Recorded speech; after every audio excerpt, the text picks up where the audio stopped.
Beyrouth a à nouveau bombardé la nuit dernière. Israël confirme le début d'une opération terrestre dans le sud du pays contre le Hezbollah.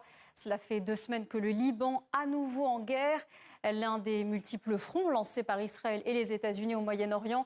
64 minutes cette semaine est sur place, au plus près des Libanais. Reportage et interview exclusifs. Nous retrouvons tout de suite Mohamed Kassi. Bonsoir Mohamed. Bonsoir Amal, bonsoir à tous. Beyrouth et le Liban qui sont entrés dans une 3e semaine de guerre, 3e semaine d'affrontement entre le Hezbollah et l'armée israélienne. Les bombardements israéliens ont fait des centaines de morts, dont une centaine d'enfants. Les déplacés se comptent par centaines de milliers. On parle désormais de près de 900 000 déplacés qui vivent dans un dénuement total, d'autant plus qu'hier il a plu toute la journée. Il y a une grosse tempête, ça s'est légèrement calmé ce lundi, mais je vous le disais, des déplacés qui vivent dans des tentes de fortune comme on peut le voir ici. C'est le cas dans la capitale, c'est le cas aussi dans la périphérie, notamment à Jbeil, Byblos, où s'est rendue l'une de nos équipes. Un reportage signé Mevalo, Emmanuel Martier et Sherin Yazbek auprès d'une association qui distribue 5000 repas par jour. Elles sont bénévoles et ne ménagent pas leurs efforts. Chaque jour, elles passent plusieurs heures au fourneau. On a commencé à 7 heures.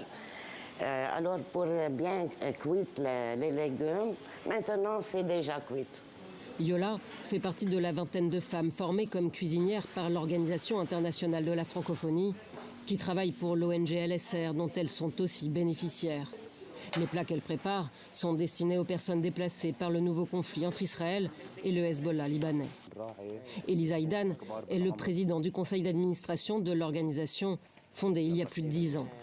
Avec la grande inflation que connaît le Liban et avec la situation mondiale, nous sommes en train de subvenir aux besoins des déplacés de la région et en même temps aux bénéficiaires de notre ONG. 5500 repas sont distribués quotidiennement à travers tout le district de Jbeil, situé à une quarantaine de kilomètres au nord de Beyrouth, à majorité chrétienne. Pour l'instant, nous essayons en tant qu'ONG d'apaiser les tensions sociales en visitant les centres d'accueil et surtout concernant la cohabitation et surtout aussi en venant à leurs besoins. Ils ont vu que la communauté ici, la communauté d'accueil est prête à aider son prochain dans notre pays. Elie nous emmène vers l'une des écoles devenues centre d'accueil. Ici, il s'agit d'un établissement privé chiite. Comme ailleurs, les caméras ne sont pas forcément les bienvenues, mais l'équipe de l'ONG inspire confiance. Nous avons accès au gymnase, où se sont installées des familles. Parmi elles, celle de Saosan. Ici, elle se sent en sécurité, mais n'est pas tranquille. Mais on est préoccupé par rapport aux jeunes qui sont là-bas. Vous avez des gens là-bas? Bien sûr, les jeunes.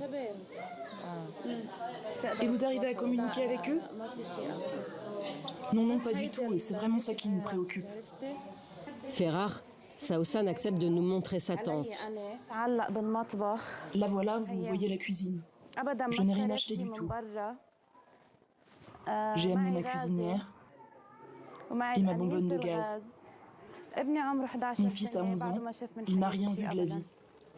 Dès que la porte claque là-bas, il pense que c'est une bombe. Veuve, mère de 4 enfants, dont 2 encore à charge, elle est aussi atteinte d'un cancer du sein, phase 4. Pendant la guerre de 2024, la coiffeuse de 38 ans avait trouvé refuge dans une morgue. On aurait vraiment préféré mourir à la maison. On aurait préféré ça parce qu'on n'a aucune perspective. Parce qu'on construit et Israël détruit. On construit, Israël détruit. Saosan ignore combien de temps cette nouvelle guerre durera encore et si un jour elle pourra rentrer chez elle.